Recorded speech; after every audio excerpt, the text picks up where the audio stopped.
Let me assert my firm belief that the only thing we have to fear is fear itself.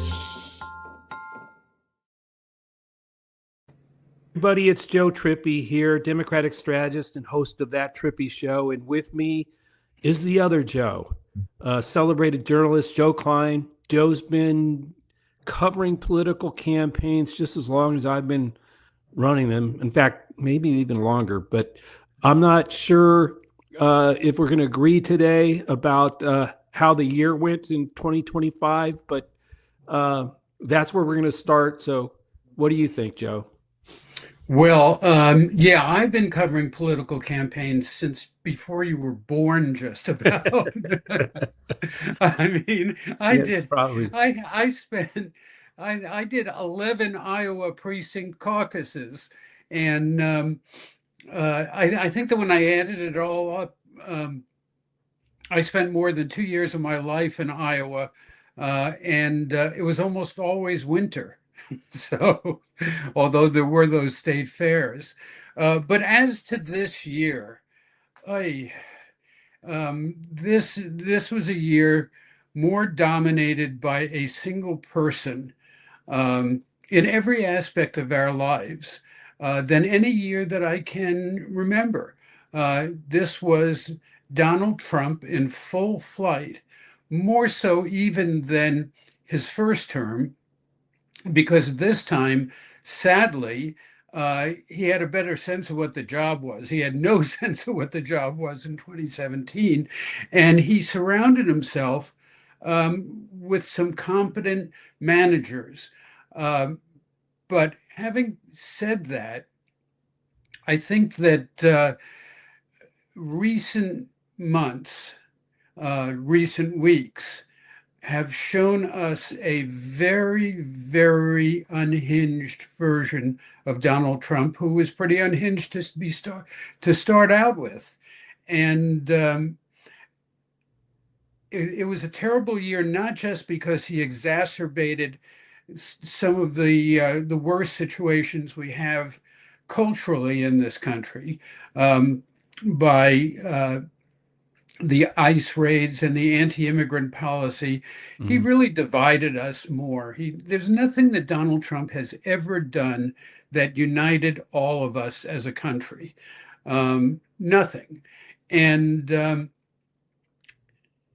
that and the tariffs, which made inflation worse, and the lack of action on areas like health insurance and energy and housing that demand government action, means that we're going into next year, 2026, looking at a fairly bleak landscape, I think, although I guess it's a cliche for people like me to say that about Donald Trump. But it would be unfair for me not to tell it as it is, as I see it. You know, I just while you were talking, I counted up in my head. I've done 10 Iowa caucuses, so you have one more.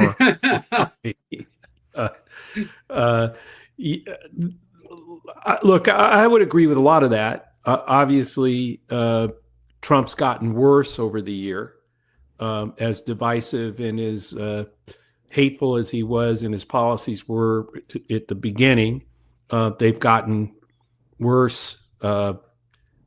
Almost more desperate, but in that desperation, more angry, more divisive, and more.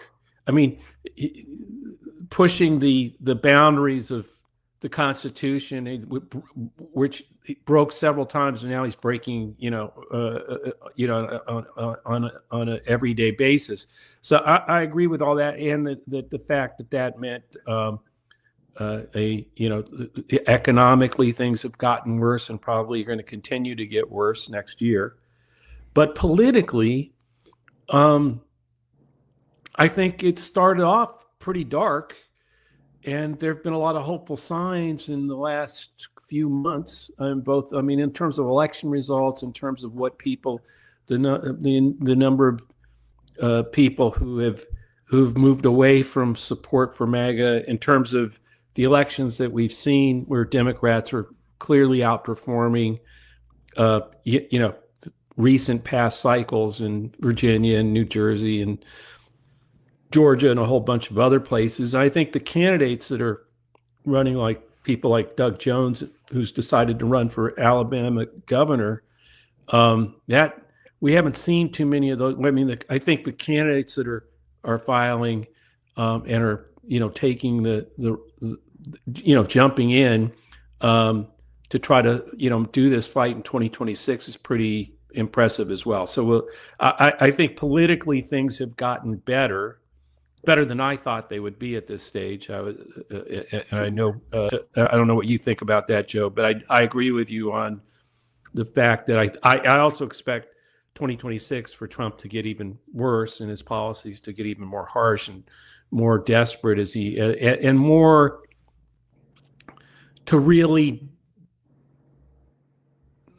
disrupt democracy itself in terms of the ballot box and in terms of whether it's ICE protecting, quote, protecting ballot polling places from illegal voting under the just all that kind of stuff, I think, is going to get much more pronounced. Well, I think that some of that, I agree with some of that, but I also think that the Democrats have to face finally a really important choice about their message. In recent months, they've been doing very well because affordability is something true and a crisis and a problem for most American families. That's their strong point. You can tell it's their strong point because Donald Trump keeps on calling it a scam, Right. which isn't very good politics. But just below the surface, there endures the basic problem Democrats have had with the American people, which is cultural. And this is a problem that goes back 40, 50 years when the Democrats decided to organize themselves by various identities and treat people with different identities differently. A lot of this was incredibly well-intentioned, affirmative action. And certainly the women's equality movement and the gay equality movement. But I think that at the bottom of the election in 2024 was people's mistrust of Democrats on these issues, manifested in terms of crime, in terms of immigration, in terms of wokery. I mean, the use of the the misuse of the English language. And so I think the Democrats believe now that they can try and skate past 2026 by not dealing with these issues more clearly. But I think that they're going to have to deal with these issues more clearly. And one thing I'm watching is Roy Teixeira in the Liberal Patriot is doing a multi-part series on where the Democrats have to go. And I think he's been heroic in the past in calling out the truth. But he's going so far as to say we have to support the oil and gas industry and things like that now. And I think that better way to put it would be an all of the above strategy for energy. But the thing that's striking to me right now is that there are answers out there for almost every one of the big problems. But neither party seems willing to, grab the bit and go with it. We can argue this, over and over again, but I think a lot of that's all overblown. I mean, a lot of that is the, Trump pushing the buttons of identity, and going after the vulnerable and minorities in a way that makes Democrats stand up and want to defend and protect. And maybe that's taking the bait, but I think when you actually look at immigration now, Donald Trump's underwater. Why? I think people wanted a secure border and wanted immigration reform, but they didn't want ICE in the streets with masks, picking up people without due process and sending them off to gulags in foreign countries. So that doesn't mean that the Democrats will have to have an answer there, but I expect that what I'm seeing with none of this is decided by anybody running for the House or the Senate or a governor's race.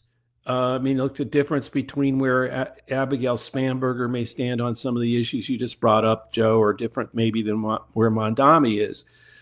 In the end, in my experience through those 10 Iowa caucuses, and maybe you have a different one through the 11, is it's the nominee of the party in 2028 that either is going to exacerbate some of the problems or start to lead the party in another direction, like Bill Clinton did in '92, and maybe Obama in 2008.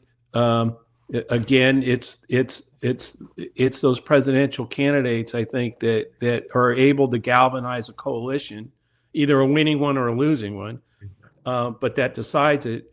The interesting thing, the thing that I just, as a Democrat, can't keep my head around is the party just yesterday, I think it was, having put a lot of money and effort into an autopsy of what went wrong in 2024. Maybe, I don't know, maybe that report said a lot of the things that you're talking about, Joe, or maybe they didn't. But the point is, they decided to shelve it and not release it to the public, which I just find astonishing. I mean, that is the Democratic Party. Kind of puts a crimp in their calls for transparency from the Trump administration. But I got to say, looking back at 2025. This was not a great year in terms of political courage. Clearly, it wasn't on the Republican side, where none at all there. You talk to almost people, none. and in the past, when I had a political column in Time called "In the Arena," I gave annual awards for political courage, and there's some to be distributed this year. But I think that it's striking to me that politicians on both sides avoided telling people things that they didn't want to hear. And I remember Bill Bennett, former Secretary of Education, was once the master of ceremonies at a Republican dog and pony show, where all these candidates for president in one of those 11 campaigns were getting up in front of the audience. And Bennett started off by saying, "You're about to hear a whole bunch of people who are going to say things that you agree with. But if they don't say at least one thing you don't agree with, then don't give them your support, because they're not telling you the truth." And I think that that's what I've been looking for in politicians. I was looking for that before Bill Bennett said it, but he articulated what I'd always felt. And I feel that now. Clinton certainly did it in the 90s when he talked about crime, and when he talked about welfare reform, and when he spoke truth to the Black community in his Memphis speech, and Obama did that as well. Obama did an even harder thing. He was a vehement supporter of charter schools. and in a party which is dominated by the teachers' unions, who are vehement opponents of charter schools. So I think that that's what I'm looking for in the future. And let me just give you a couple of names of people who I think deserve to be cited for their political courage. I used to call them the Teddy Awards after Teddy Roosevelt and his Man in the Arena speech. But one person I would cite is the governor of Maryland, Wes Moore, who vetoed a bill to study reparations for slavery. Wes is Black, of course, and his argument was that that was a diversion from things that need to be taken care of now. And that kind of thing, reparations, is an argument made by extremists and is something that is never, ever, ever, ever going to happen in this country. By the way, in this past week, the Maryland legislature, Lord help them, overturned Moore's veto. And there's going to be yet another useless study of reparations.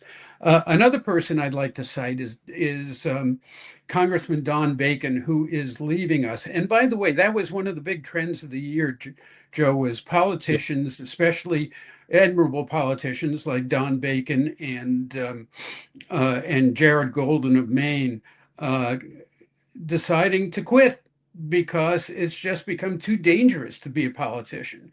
And Bacon was one of the few Republicans who regularly, relentlessly stood up to Donald Trump on a wide variety of issues. He's a plain-spoken guy, a former Air Force general. He was one of the founders of the bipartisan military caucus that I'm always talking about, and we're going to really miss him. He's going to come back in some form, but he is someone who showed courage this year. Another person who showed courage this year is Jake Auchincloss, congressman from Massachusetts. And the courage he showed was to congratulate the US military and Donald Trump on the Iran strikes. That was one of the most effective military operations I have ever seen. And it seemed not as churlish as Donald Trump was about Rob Reiner and almost everything else, but it seemed churlish to me not to acknowledge that the U.S. military brought off something really remarkable and in a very effective way. And my final award, I think, goes to the Wall Street Journal's editorial board, which is usually somewhere to the right of Attila the Hun, and they still are on economic issues. I mean, incorrigible, I would say, but their audience is a Trump Republican audience, and they stood up to Trump on issue after issue where he, and especially tariffs, which is actually in their wheelhouse. They're free traders. But they stood up to Trump time and again when he went off the rails. And there are a number of other people in the press. It's become kind of common to slag the legacy media.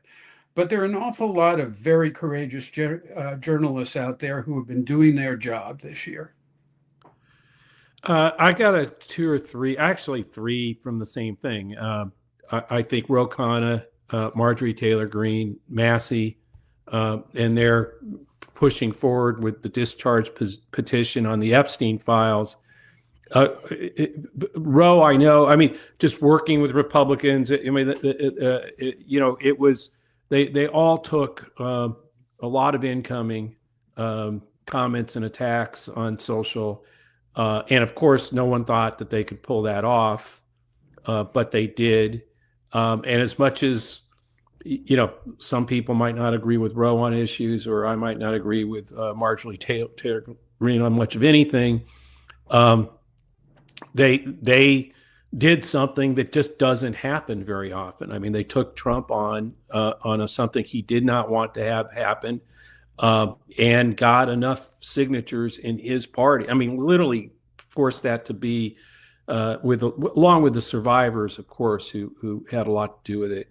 And those survivors deserve a lot of courage awards too for standing up, for all this time working to get it to this point. And I don't know, as we're live now, and this will be a be dropped as a podcast early next week, but we won't know till later today how much the administration skirts what they need to be releasing today. We'll see.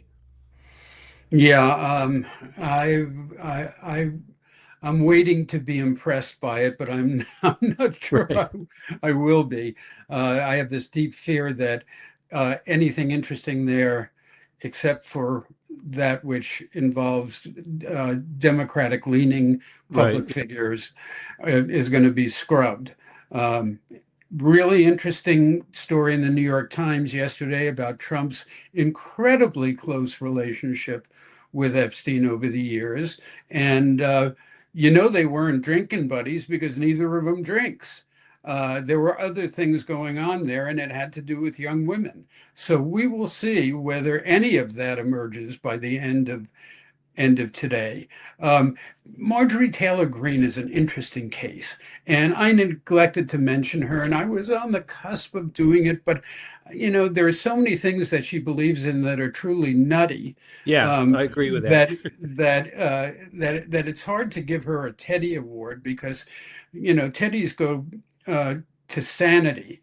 Which is also why it's kind of hard for me to give Ro Khanna's partner, Thomas Massie, the congressman from Kentucky, a Teddy Award. Massie was the Republican half of that discharge petition about Epstein, but I think that he is really literally a troglodyte. I think he's still coming to terms with the invention of electricity. I mean, he lives a very primeval life in the Kentucky backwoods, and there's a lot of integrity there. But this is no way to run a country in the 21st century. I agree about the politics, their positions and things, but I think I think it's hard to not say that it was one of the biggest political explosions, I think, of if not of the year, and one of a uphill climb to get it done, and Trump and his administration fighting them every step of the way, death threats, all of that. They kept on it, and they got enough. They got almost the entire Congress, I think, to vote for it. And so I'm not talking about. I agree with you about Massie. Obviously, Marjorie Taylor Greene. I can't believe that I've agreed with her on anything. But I do think the three of them showed enormous courage, political courage in particular. And of course, Marjorie Taylor Greene's out. But which gets me to the other thing, I think, is that I'm going to be shocked if early this year, days from now, we don't see more retirements on both sides, but I think far more on the Republican side. And I think even more, I do expect to see resignations in the middle of their term like Marjorie Taylor Greene did. Would not be surprised at all. I know this isn't a prediction show, but this is what happened in 2025.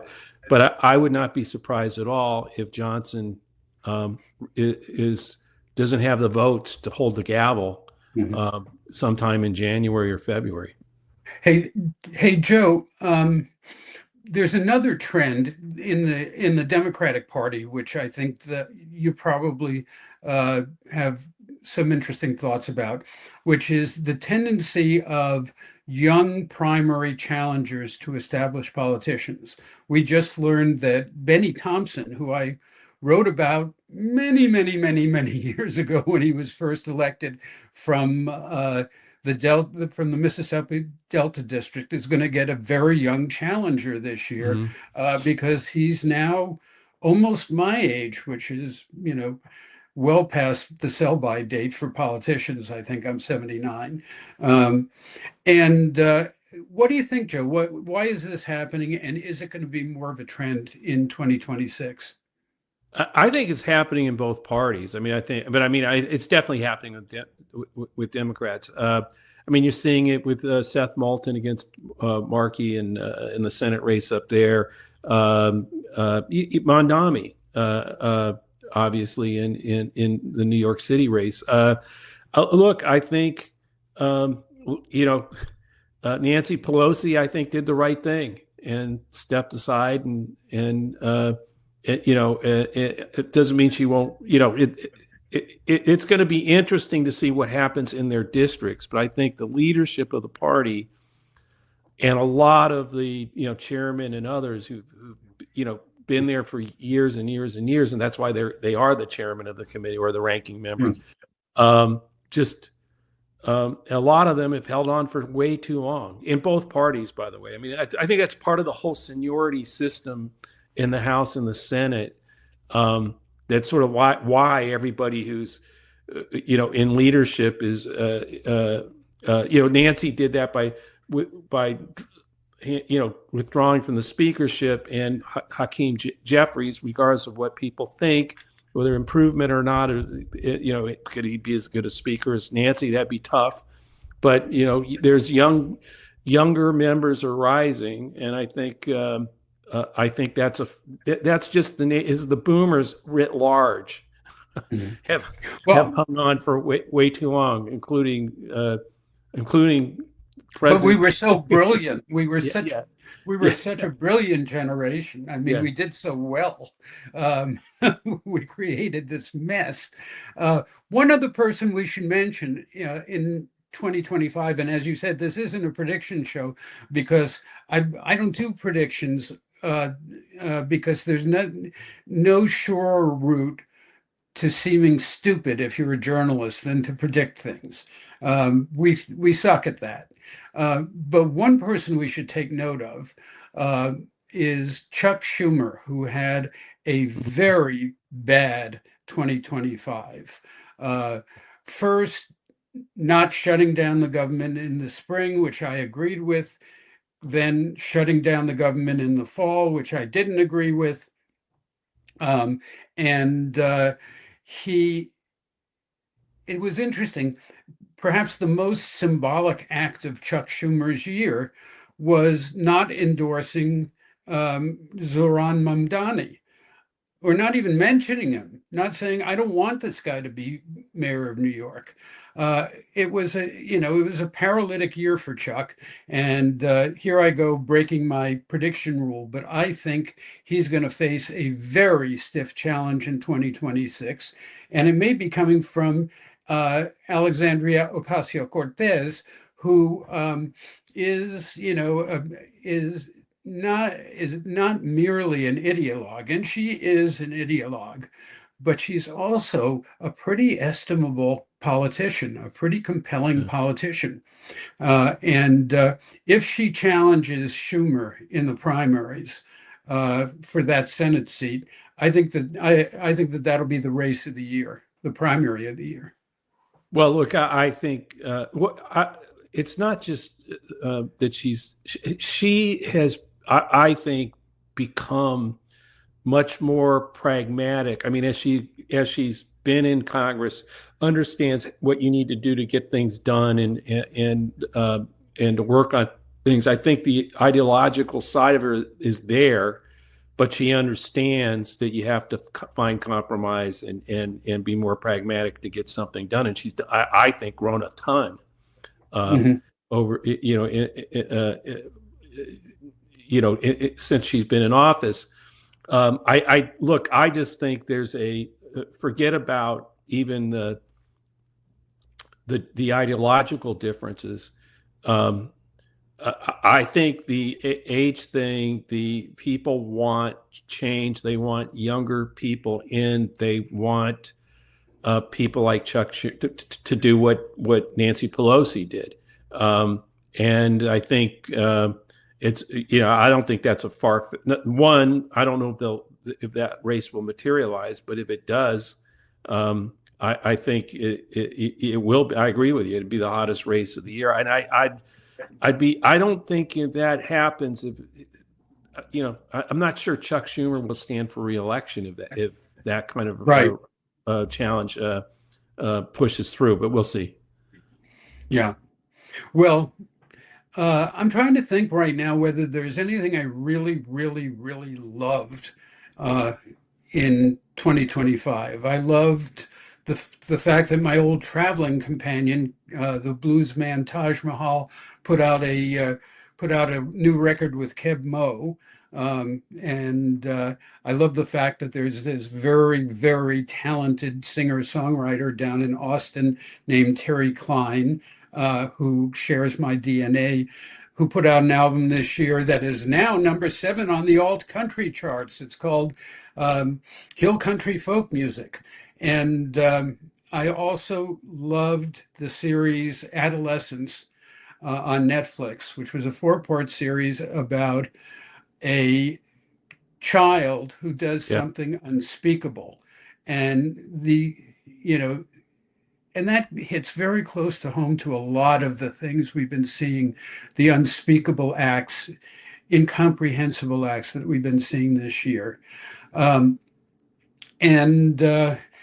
also, I've rediscovered Ralph Waldo Emerson this year. And there's something really lovely about him and about his joy in living and his joy in nature.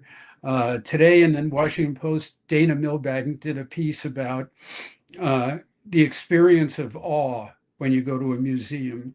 And I think that for the coming year, I'm going to try and double down on awe, on finding things that really overwhelm me with a sense of unity with nature and joy.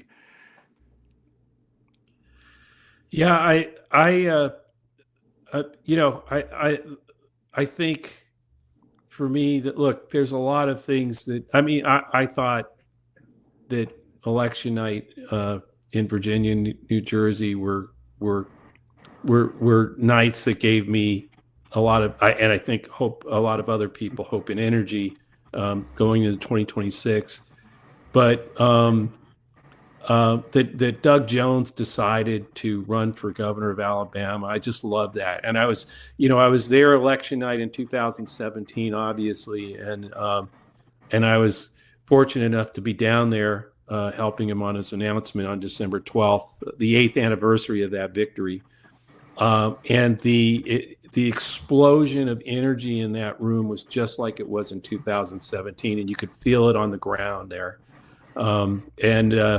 Whether we win or lose, it's going to be a tough fight, but I just love that moment. I never thought I'd experience again what I experienced in 2017, and it happened at the start of his campaign. And I do think that a lot of the candidates that have decided to get into the race, and others will in 2026, are actually a spectacular group of candidates who I think are moving the party in the right direction. We'll see, but 2026 will tell. Great. Well, I guess my last message is happy holidays to everyone. Yep.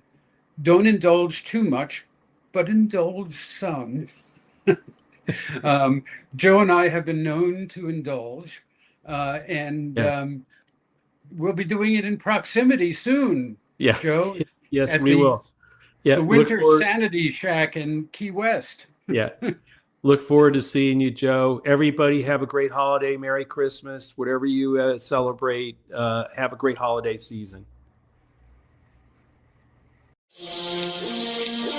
Let me assert my firm belief that the only thing we have to fear is fear itself.